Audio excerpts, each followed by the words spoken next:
Lever les obstacles et accélérer le processus d'achèvement et de livraison des maisons aux Ivoiriens économiquement faibles. Le sujet était au centre de la rencontre entre le ministre en charge de l'Habitat et du Logement social de Côte d'Ivoire et les promoteurs immobiliers ce jeudi. Les détails dans ce journal. Annoncé comme le plus grand salon de l'automobile en Afrique de l'Ouest, en dehors du Nigeria, le salon de l'automobile d'Abidjan se tiendra du 27 au 30 octobre prochain dans la capitale économique ivoirienne. Voici pour le sommaire. Bonsoir à tous et bienvenue au journal de Business 24 Africa.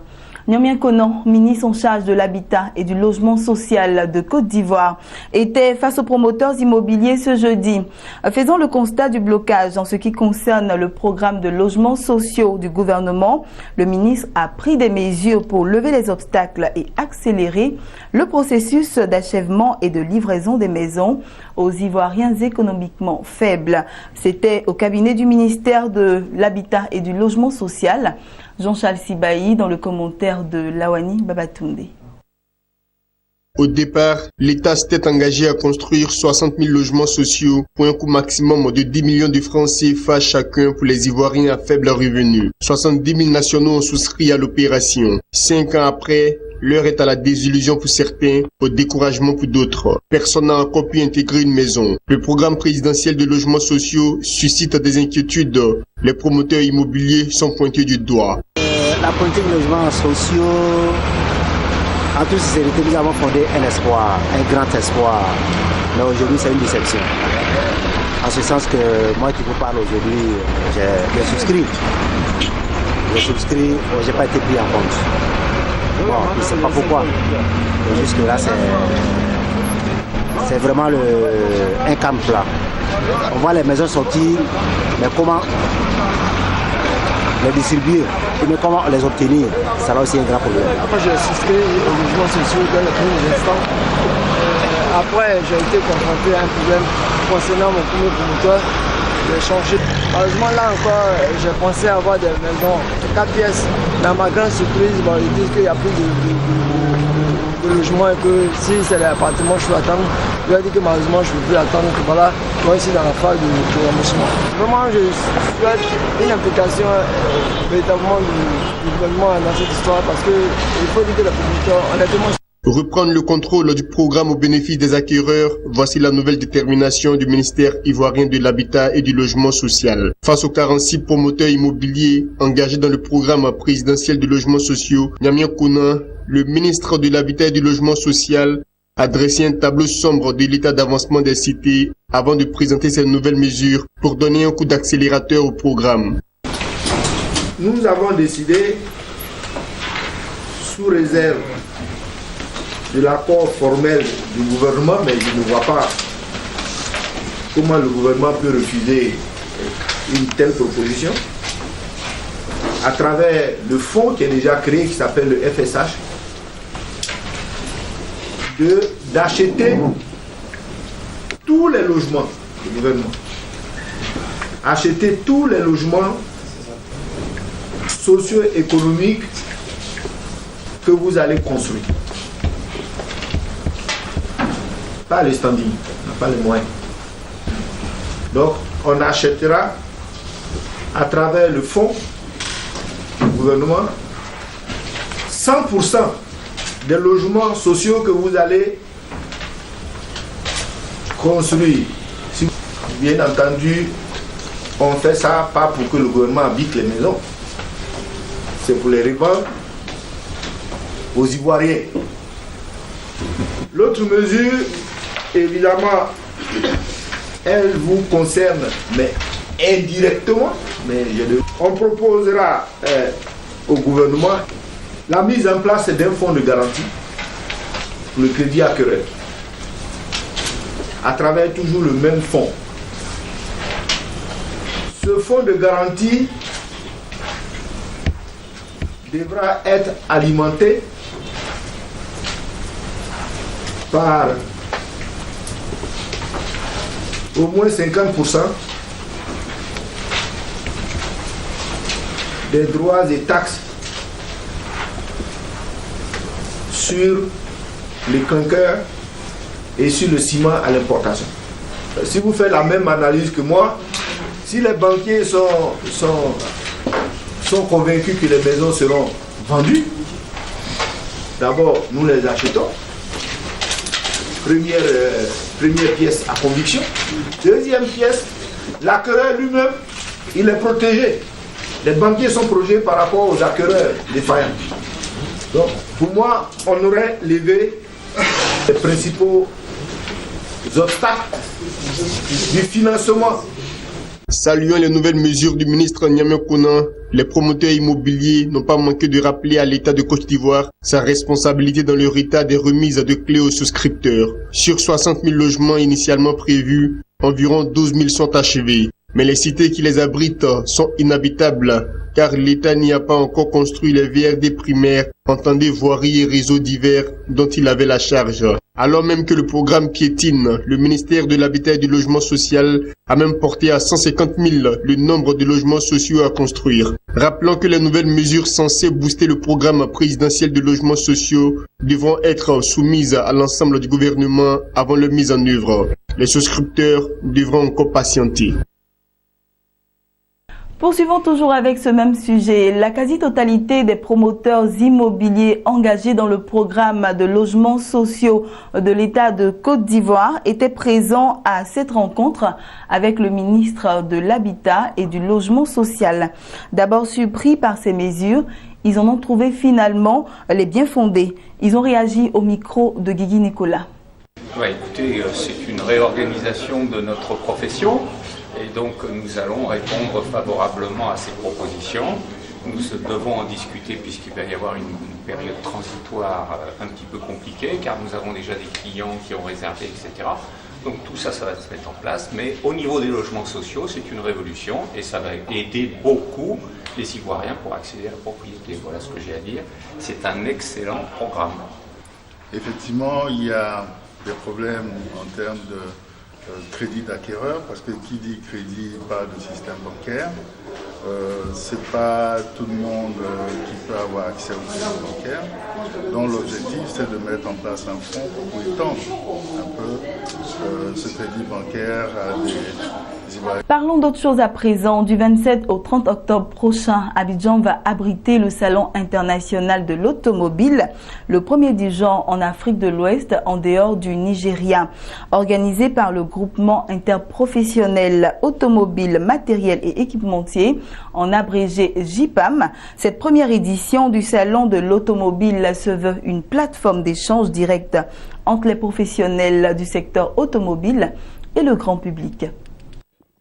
Créer une plateforme d'échange direct entre les professionnels du secteur automobile et le grand public, montrer ce qu'un concessionnaire apporte à l'achat en termes de conseils, de professionnalisme, de sécurité de garantie, de services après-vente et surtout exposer les marques de véhicules. C'est le but du premier salon international de l'automobile qui se tiendra du 27 au 30 octobre à Abidjan. Organisé par le groupement interprofessionnel automobile, matériel et équipementier, en abrégé JIPAM, le premier salon international de l'automobile de l'Afrique de l'Ouest, en dehors du Nigeria, va rassembler des concessionnaires membres du JIPAM, mais aussi l'ensemble des structures gravitant autour du métier de l'automobile. L'importance de ce salon, c'est d'abord qu'il est nouveau. Ça fait plus de 30 ans qu'il n'y a pas eu de salon. Il est nouveau non seulement en Côte d'Ivoire, mais il est nouveau aussi en Afrique de l'Ouest, on l'a dit. L'importance de ce salon, c'est qu'il va rassembler les concessionnaires automobiles du JIPAM et les métiers périphériques, c'est-à-dire les gens qui font du financement, les gens qui font de la géolocalisation, les gens qui vendent de l'huile, les gens qui vendent des équipements, je dirais, qui se rapportent à l'automobile. Ce sera une occasion d'échange avec des débats, des thèmes. Okay. Donc c'est une occasion de rencontre et de promouvoir nos produits, de les montrer à nos clients ou nos prospects. Vu le dynamisme que suscite le marché d'occasion auprès de certaines catégories de consommateurs, des voitures d'occasion accompagnées de garanties seront proposées par des concessionnaires lors de ce salon. Plusieurs thématiques seront abordées à ce grand rendez-vous de l'automobile, notamment la question du financement.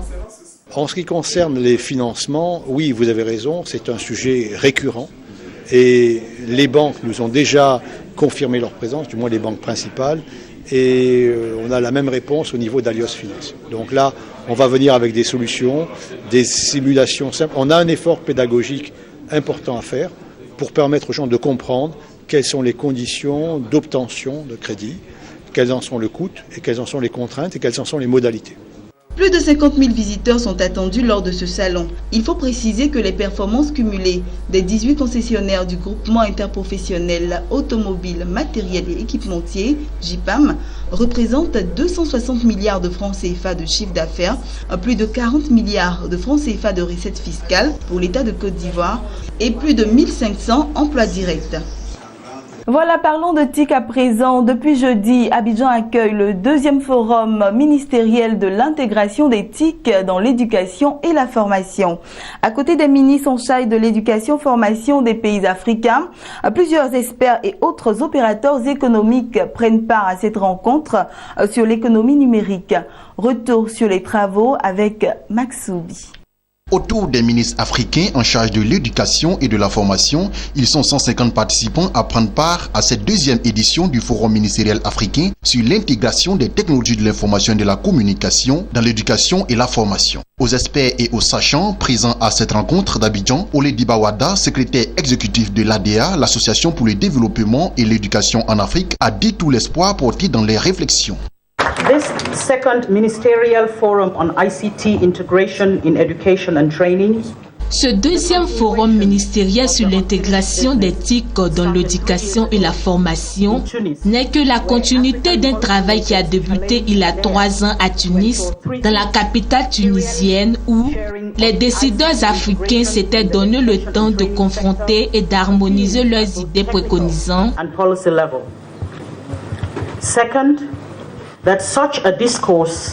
d'abord le dialogue sur l'intégration des TIC dans l'éducation et la formation à la fois au niveau technique et bien au-delà. Ensuite, faire en sorte que dans la pratique, ces modules dénommés Focus Pays et proportions innovantes, environnement des TIC au-delà de l'administration, la gestion de l'éducation, la formation se poursuivent en faveur de l'enseignant, l'apprenant et la salle de classe.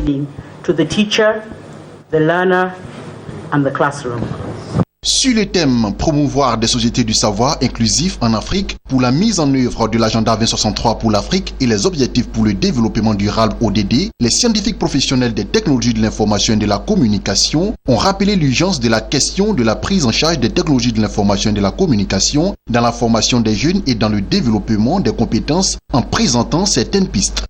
Je paraphraserai aussi un éminent politicien qui est George Washington lorsqu'il disait « Si vous pensez que l'éducation coûte cher, essayez l'ignorance ». Et je pense que le moment est venu justement pour les Africains, pour les opérateurs économiques qui sont en Afrique, de pouvoir dire nous mettons la main dans la pâte à travers le grand principe de responsabilité sociétale d'entreprise, parce que ces jeunes, c'est l'avenir de demain. Et la population africaine est vraiment, pour plus de la moitié, très très jeune. Et nous le savons, ils sont en moins de 30 ans et nous avons beaucoup à faire pour cette jeunesse. Ce sont les premiers consommateurs de produits culturels et aussi des produits numériques. Aujourd'hui, on les voit qui s'y intéressent, mais il faut les encadrer parce que l'avenir aujourd'hui du monde, ça ne peut passer que par l'éducation. Vous savez qu'aujourd'hui, on vit une époque où les TIC se sont un peu invités dans tous les secteurs d'activité de notre vie de tous les jours. On comprend très bien que le domaine de l'éducation ne peut pas rester à l'écart un peu de cette révolution en marche. L'Afrique aujourd'hui est face à d'immenses révolutions. Le nombre d'étudiants est en train d'aller crescendo. Le nombre d'élèves dans nos écoles suit la même tendance.